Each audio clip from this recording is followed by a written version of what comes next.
ये सब भगवान की भक्ति का प्रभाव है, ये सब भगवान के भजन का प्रभाव है, इसमें मेरा कुछ नहीं है। और मैं उसी भगवान की भक्ति से उन्हीं के नाम का उच्चारण करते, वीणा को बजाते, नारायण नारायण करते अपने चित्त को शांत रखता हूँ। जब 4 श्लोक की भागवत नारद जी ने व्यास जी को प्रदान की, अपनी पूर्व जन्म की कथा सुनाई, तो महाराज व्यास जी के हृदय में भागवत की मंदाकिनी उमड़ने लगी। व्यास जी ने 4 श्लोकों से 18,000 श्लोकों की रचना कर दी। बोलने लगे, गणेश भगवान बैठ गए लिखने के लिए। व्यास जी बोलते जा रहे हैं, गणेश जी लिखते जा रहे हैं। देखते ही देखते 4 श्लोकों से 18,000 श्लोकों को ही श्रीमद् भागवत महापुराण की परमहंसों की संहिता बन करके तैयार हो गई। बोले भागवत महापुराण की। भागवत महापुराण की संहिता तो बनकर तैयार हो गई। अब समस्या उत्पन्न हुई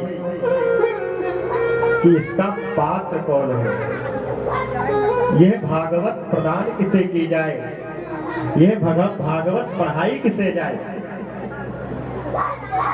व्यास जी सोच रहे थे, नारद जी ने कहा, भैया व्यास जी चिंता मत करो, यह परमहंसों की संहिता है, भागवत है, तो ये किसी परमहंस को ही पढ़ाना चाहिए। और इस समय जो तुम्हारा पुत्र है सुखदेव, जिसने जन्म लेते ही सन्यास को धारण कर लिया है, उससे बड़ा इस संसार में कोई परमहंस हो ही नहीं सकता। इसलिए यह भागवत की संहिता अपने पुत्र सुखदेव को पढ़ाओ।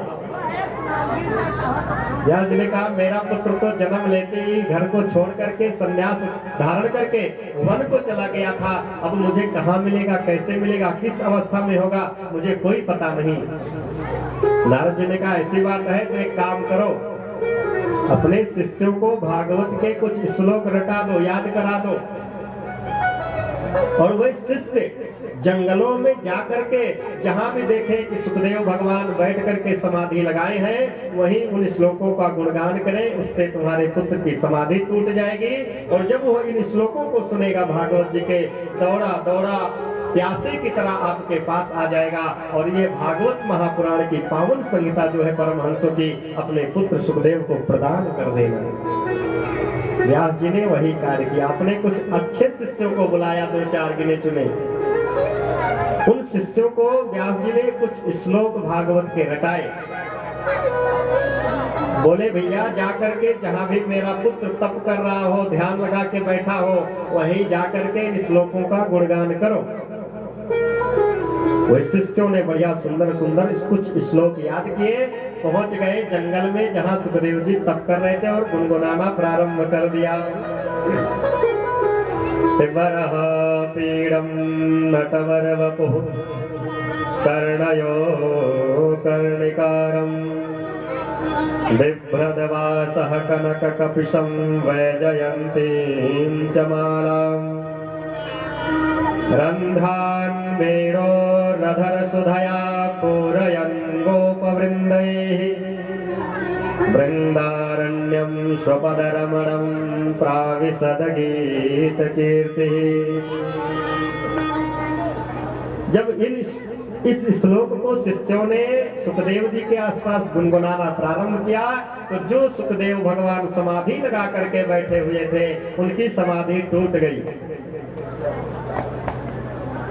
उन्होंने देखा कि बड़ी सुंदर छवि है किसी की, जिसका वर्णन हो रहा है श्लोक में। कहते वरहा पीड़म, जिसने अपने मुकुट में, अपने सर पर मोर के पंख के मुकुट को धारण किया हुआ है। कौन धारण करता है मोर मुकुट का, जो है मोर मुकुट? कन्हैया।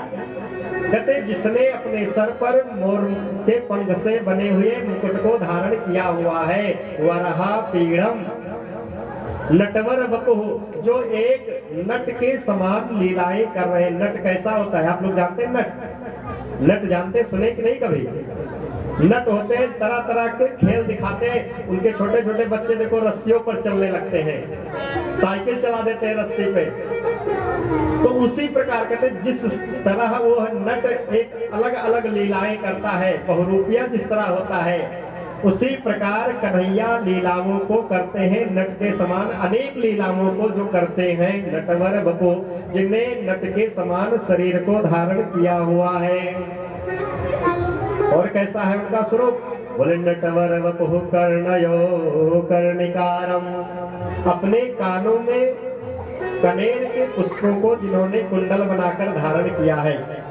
कनेर तो जानते होंगे ना, गांव की भाषा में कंडेल बोलते हैं, ऐसे इसका नाम है शुद्ध कनेर। कर्णयोः कर्णिकारम, कानों में कनेर के पुष्पों को बढ़िया धारण किया हुआ है कुंडल बना करके। और बिभ्रदवासः कनक कपिसम, जो वस्त्र है भगवान के वो कैसे हैं? बोले सोने के समान, कनक कपिसम, सोने के समान जिनका पीतांबर चमक रहा है। और वैजयंतीं च मालां, वैजयंती की माला जिन्होंने अपने गले में धारण की हुई है। रंध्रान वेणो अधर सुधया, जो अपने अधरामृतों के द्वारा, अपने ओठों के द्वारा, मुख के द्वारा बंसी के छिद्र को प्रपूरित करते हुए सुंदर वेणु का जो निनाद कर रहे हैं, जो बड़ी सुंदर बंसी का निनाद कर रहे हैं। रंध्रान वेणोरधर सुधया पूरयन् गोपवृंदैः, और जिनके चारों तरफ बहुत से ग्वाल बाल घेर करके खड़े हैं। वृंदारण्यम, ऐसे परमात्मा कन्हैया श्री कृष्ण ग्वाल बालों से घिरे हुए हैं। ग्वाल बाल भगवान की लीलाओं का गुणगान करते हुए श्रीधाम वृंदावन में प्राविशद गीत कीर्ति प्रवेश कर रहे भगवान। ऐसी झांकी का जब दर्शन किया सुखदेव भगवान ने, समाधि टूट गई। बड़ी सुंदर छवि है, चलो एक बार ऐसी झांकी का दर्शन करना चाहिए। सुखदेव भगवान के मन में विचार आया, फिर सोचने लगे कि नहीं नहीं नहीं, ऐसे नहीं जाना चाहिए, क्योंकि आजकल यदि कोई रूपवान हो जाए तो अभिमानी हो जाता है। हो सकता है जाने पे बात ही ना करे, मिलना ही ना चाहे, या उसके अंतरी मंत्री संतरी जो हो, ऐसा जो है इतना बड़ा इतना सुंदर है, वो शायद मिलना ही ना चाहे। तो क्या पता अहंकारी हो, अभिमानी हो, तो ऐसे व्यक्ति के पास नहीं जाना चाहिए। छोड़ो, कोई भी हो, कितना सुंदर हो, हमसे क्या लेने देना, हम तो बस भजन में लगे, भजन ही करेंगे। फिर से भजन करने लगे। तो शिष्यों ने दूसरा श्लोक गुनगुनाना प्रारंभ कर दिया। अहो वकीयं स्तन कालकूटम जिघांसया पाय यदाप्यसाध्वी लेभे गतिं धातृच्युतां ततोऽन्यं कं वा दयालुं शरणं व्रजेम। शिष्यों ने कहना प्रारंभ किया, अहो आश्चर्यम, बड़े आश्चर्य की बात है कि जो पूतना अपने स्तन में कालकूट नाम का विष लगा करके, वो विष पान करा के 6 दिन के कन्हैया को मारने के लिए आई थी। आगे कथा है कि बाल लीला में गोविंद की जब बाल लीला थी, सबसे पहले भगवान ने किसे मारा? दैत्यों में पूतना मौसी का राम नाम सत्य किया है भगवान ने। कहते ऐसी राक्षसी महान दैत्या दुष्टा जो अपने स्तनों में कालकूट नाम का विष लगा करके भगवान को मारने के लिए आई थी, और उस दुष्टा को भी भगवान ने क्या किया? जो गति अपनी मैया यशोदा को, अपनी मैया देवकी को बाद में प्रदान करेंगे, वो माता की गति भगवान ने उस दुष्टा पूतना को पहले ही प्रदान कर दिया। क्योंकि भगवान ने मन में विचार किया, स्तनपान कराना माँ का कर्तव्य होता है, और इस राक्षसी ने मुझे भले ही विष लगा करके स्तनपान कराया, फिर भी कार्य तो माँ का किया इसने, इसलिए आज इसका प्राण पखेरु उड़ रहा है। तो इसको गति भी वही मिलनी चाहिए जो एक माँ को गति मिलनी चाहिए। तो बताओ, जो पूतना भगवान को मारने आई, भगवान ने उस पूतना को भी परम पद प्राप्त करा दिया, वैकुंठ पद प्रदान कर दिया। तो बताओ, ऐसा दयालु परमात्मा और संसार में कोई हो सकता है क्या? तो ऐसे दयालु परमात्मा की चरण शरण ग्रहण कौन नहीं करना चाहेगा। जब इस झांकी का वर्णन किया शिष्यों ने, तो सुखदेव भगवान की समाधि टूट गई, खड़े हो गए हाथ जोड़कर। अरे भैया, तो बड़ी सुंदर छवि है, बड़ी सुंदर कृपा है प्रभु की, आखिर ये है कौन? और सुनाओ ना इसके बारे में। अरे मेरे कान सुनने के लिए आतुर है, और सुनाओ। शिष्यों ने कहा भैया मेरे पास तो बस इतने ही थे, अब नहीं है, और सुनने की इच्छा है तो ऐसे 18,000 श्लोक हमारे गुरुदेव भगवान के पास है, चलो उनके पास। सुखदेव ने कहा तुम्हारे गुरुदेव भगवान कौन है? बोले हमारे गुरुदेव भगवान श्री वेद व्यास जी हैं, उन्हीं के पास चलो। तो सुखदेव भगवान दौड़े दौड़े चले आए अपने पिता के पास, चरणों में गिर गए, कृपा करके मुझे भागवत की कथा का रसपान कराएं। व्यास जी ने देखा कि मेरा पुत्र प्यासे की भांति दौड़ा दौड़ा मेरे पास आया है, तो बड़ा सुंदर समय पा करके देखते ही देखते पूरी भागवत की संहिता श्री सुखदेव भगवान को व्यास जी ने प्रदान कर दी। सा सहितां भागवतीं कृत्वानुक्रम्य चात्मजं सुखमध्यापयामास निवृत्तनरतं मुनिः। सूत जी महाराज सौनकादिक 88,000 ऋषियों से कहते भैया यह जो भागवत हम आपको सुना रहे हैं, यह भागवत की रचना वेद व्यास भगवान ने ऐसे रचना की, इस प्रकार से अपने पुत्र सुखदेव को इसका अध्ययन कराया। और अध्ययन के बाद महाराजा परीक्षित को जब 7 दिन में तक्षक के काटने से मरने का भय हो गया, तो वही सुखदेव भगवान ने आकर के राजा परीक्षित को इसी भागवत की कथा को सुना करके महाराज परीक्षित के मृत्यु के भय को दूर कर दिया। तो जैसे ही परीक्षित का नाम आया तो ऋषियों के मन में एक उत्सुकता और बढ़ गई। गुरुजी कृपा करके यह बताओ ये परीक्षित कौन है? मैंने कई बार सुन लिया आपके मुख से परीक्षित परीक्षित, ये परीक्षित है कौन?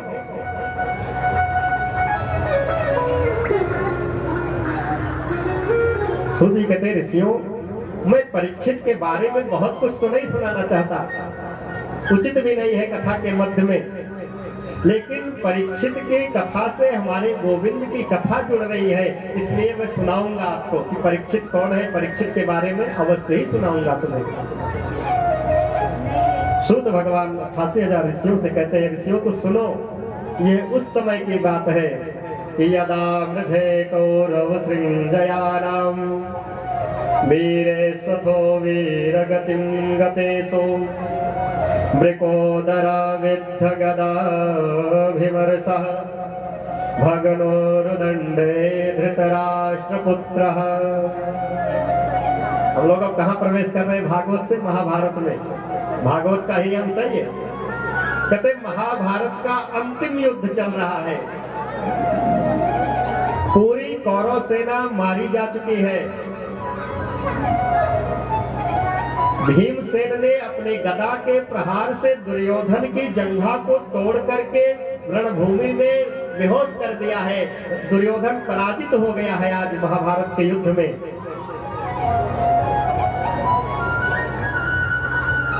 सायंकाल का समय होने वाला है, दुर्योधन की बड़ी दुर्दशा है। दुर्योधन मृत्यु के लिए तरस रहा है कि हे प्रभु किसी तरह मेरी मृत्यु हो जाए। असहनीय पीड़ा है, क्योंकि लाखों की संख्या में उस कुरुक्षेत्र में लाशें पड़ी थी, खून से भूमि लथपथ हो चुकी है, धरती माता लाल हो गई है। ऐसा भयानक युद्ध था महाभारत का। और कहते हैं कि चील कौवे आकाश से दुर्योधन जो रणभूमि में पड़ा हुआ है बेहोश होकर के, अचेत होकर के, कभी कभी तो उस दुर्योधन के शरीर को चील कौवे मृत समझ करके, मुर्दा समझ करके उसके भी शरीर से मांस नोच करके भागने लगे। असहनीय पीड़ा हो रही है दुर्योधन को। सायंकाल का समय होने वाला है। उसी समय गुरु द्रोणाचार्य का पुत्र अश्वत्थामा रणभूमि में आ गया। द्रोणाचार्य भी परास्त हो चुके हैं, सब युद्ध समाप्त हो चुका है, पांडवों की विजय हो चुकी है। द्रोणाचार्य का पुत्र अश्वत्थामा पहुंचता है रणभूमि में, दुर्योधन से कहता है भैया मित्र आपकी यह दुर्दशा मुझसे देखी नहीं जाती, असहनीय पीड़ा है आपको, यह पीड़ा मुझसे नहीं देखी जाती। दुर्योधन ने कहा तो कर ही क्या सकते हैं। अश्वत्थामा ने कहा मैं बस यही कहने आया हूं आपसे कि आपने सबको सेनापति बनाया, हमारे पिताजी को तक को बना दिया आपने सेनापति, लेकिन आपने यदि एक दिन के लिए भी मुझे अपना सेनापति बनाया होता तो मैं आपको युद्ध में कभी पराजित होने नहीं देता। कहते हैं कि जब दुष्ट व्यक्ति की मृत्यु भी आती है तो वह कुछ ऐसे उत्पात कर ही जाता है जो उसके जीवन पर्यंत कलंक बन जाए। मरणासन्न है दुर्योधन, उसने क्या किया, उसी खून से लथपथ मिट्टी को उठाया, अश्वत्थामा का तिलक कर दिया। भैया अभी मैं जिंदा हूं, अभी मरा नहीं, और मैं अभी भी राजा हूं। जाओ, मैं आज अपना सेनापति तुम्हें नियुक्त करता हूं, तुम मेरे लिए क्या कर सकते हो। अश्वत्थामा ने कहा, मैं तुम्हें अपनी व्यथा बताता है दुर्योधन अश्वत्थामा से कि मुझे यह दुख नहीं कि मैं युद्ध हार गया, मुझे दुख तो इस बात का है कि हम 100 भाई थे कौरव, 100 भाई में आज सब के सब मारे जा चुके, मैं शेष बचा हूं, वो भी मेरी यह अवस्था, मेरा पूरा परिवार नष्ट हो गया, मेरी पूरी सेना नष्ट हो गई, मुझे इस बात की भी चिंता नहीं, मुझे चिंता तो इस बात की है कि पांडव पहले भी 5 थे और आज भी 5 ही हैं, युद्ध भी समाप्त हो चुका है, बस मुझे दुख इस बात का है कि पांडव में से यदि कोई एक भी मारा गया होता तो आज मुझे इतनी असहनीय पीड़ा नहीं होती, पांडव तो 5 के 5 जीवित हैं, बस इसी बात का दुख है। अश्वत्थामा ने कहा, भैया यदि इस बात का दुख है तो ठीक है, मेरे लिए आज्ञा करो, मैं क्या कर सकता हूँ। दुर्योधन ने कहा, अश्वत्थामा यदि तुम पांडव में से किसी एक को भी मार देते हो तो मेरी मृत्यु सफल हो जाएगी। अश्वत्थामा ने कहा, भैया बस इतनी सी बात है तो ठीक है, कल के प्रातः काल का सूर्य पांडव नहीं देखेंगे। अश्वत्थामा पांडवों को मारने के लिए चल पड़ा। रात्रि का समय होने को आया, पांडव जन विश्राम करने जा रहे थे। भगवान कन्हैया को पता था कि आज क्या होने वाला है, जिसके साथ गोविंद हो तो जाको राखे साइया, मार सके न कोई, बाल न बांका कर सके जो जग वैरी होए। सारा संसार आपसे द्वेष कर ले महाराज, शत्रु बन जाए आपका, लेकिन जब इनका साथ मिल जाता है, जब ये हाथ पकड़ लेते हैं तो फिर कभी छोड़ते नहीं। तो जिसके साथ कन्हैया है फिर उसको कुछ हो सकता है क्या। भगवान समझ गए कि आज कुछ उत्पात होने वाला है शिविर में, तो पांडवों से बोले, अरे भैया आज तुमने महाभारत जैसे युद्ध में विजय प्राप्त की है और ये सोने का समय नहीं है तुम्हारा, आज हम यहाँ से कहीं अलग चल करके शिविर से बाहर बढ़िया उत्सव मनाए, जश्न मनाए, जीत की खुशी मनाए। पांडवों को भगवान ने अपने साथ लिया, रथ में बिठाया, शिविर से कहीं दूर चले गए। रात्रि के समय में पांडव के जो बिस्तर लगे थे, सैया जो लगी थी, उस पर पांडव के जो 5 पुत्र थे वह जाकर सो गए। अश्वत्थामा को पता था कि इसी शिविर में पांडव शयन करते हैं और जो पांडव के 5 पुत्र हैं उनका शरीर भी पांडवों की तरह बढ़िया हृष्ट पुष्ट शरीर, एकदम चेहरा मिलता जुलता, पूरा शरीर पांडव जैसा। कभी कभी तो भ्रम हो जाता है कि ये पांडव है या पांडव पुत्र हैं, पहचानने में ही धोखा हो जाता है लोगों को। वे 5 पुत्र अपने पिता की सैया पर सो रहे थे।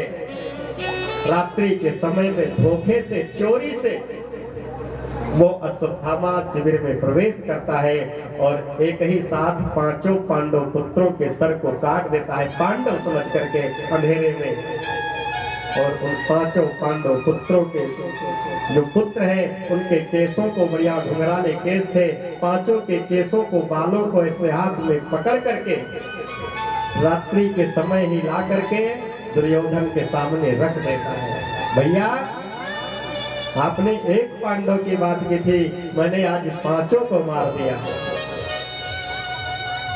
दुर्योधन गदगद हो गया, प्रसन्न हो गया कि जो कार्य मेरी सेना में किसी ने नहीं किया वह कार्य आज अश्वत्थामा ने कर दिया। प्रसन्न हो गया, कहने लगा अब तो मैं स्वस्थ हो जाऊंगा और पांडव मारे गए तो अब मुझे किसी बात का भय नहीं है। धीरे धीरे समय बीतता गया, रात्रि बीतती गई, दोनों बातें करते रहे। सूर्योदय होने को आया। जब सूर्योदय होने को आया तो दुर्योधन ने उन जो कटे हुए सर हैं उनकी तरफ नजर डाली। दुर्योधन पांडव के 5 पुत्रों को भली भांति पहचानता था। दुर्योधन रोने लगे। अरे अश्वत्थामा, तुमने कितना बड़ा अनर्थ कर दिया। अरे ये पांडव नहीं, पांडव पुत्र है। तुमने पांडवों को नहीं मारा, पांडव पुत्रों को मार दिया। अरे हमारी दुश्मनी, हमारी शत्रुता पांडवों से थी, हमारे इन पुत्रों से हमारी कोई शत्रुता नहीं थी। तुमने इन्हें मार करके बहुत बड़ा अपराध कर दिया। हमारे कुल में अब हमें कोई पानी देने वाला नहीं बचा। अब हम किसके सहारे तरेंगे? हमें तारने वाला कोई नहीं बचा, हमारा पिंडदान करने वाला कोई नहीं बचा। तुमने बहुत बड़ा अनर्थ कर दिया अश्वत्थामा। उसी क्षण दुर्योधन की मृत्यु हो गई। अश्वत्थामा को लगा कि ये पांडव नहीं, पांडव पुत्र है। समझ गया कि अब मैं भी बचने वाला नहीं, तो वो भी भागने लगा। प्रातः काल होने पर महारानी द्रौपदी ने जब देखा, जा करके शिविर में प्रवेश करते हैं सैन्य कक्ष में, देखा कि पांडव के जो बिस्तर है वो खून से लथपथ है। सबके